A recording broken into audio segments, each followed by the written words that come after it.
Reconfinement ou pas reconfinement? Depuis plusieurs semaines, le spectre d'une telle mesure semble planer sur la France tandis que le nombre de contaminations au Covid-19 et l'arrivée du variant anglais inquiètent le gouvernement.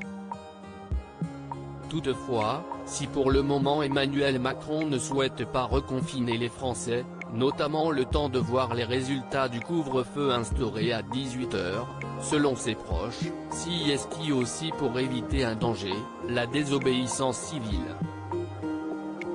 Car si les médecins appellent plus que jamais à reconfiner le pays, une partie de la population elle ne se voit pas de nouveau confinée. Le danger, ce sont des gens qui refusent de se soumettre aux nouvelles restrictions, souligne un proche d'Emmanuel Macron auprès du Parisien, en kiosque mercredi 27 janvier. Si des coiffeurs décident de rester ouverts par exemple, on fait quoi? On envoie plein de petits Gérald Darmanin pour leur dire de rester fermés?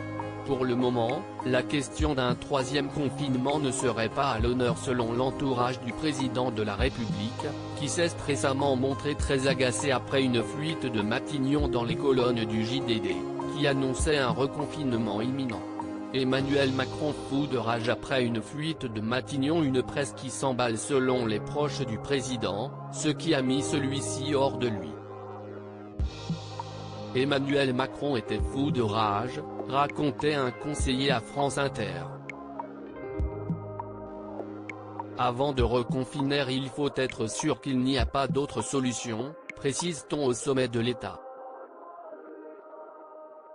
Si Jean Castex avait annoncé après la mise en place d'un couvre-feu national qu'il reprendrait la parole pour un point 2 semaines plus tard, il n'est visiblement rien pour le moment, tandis que les futures discussions interministérielles ne devraient pas porter sur la crise du Covid-19.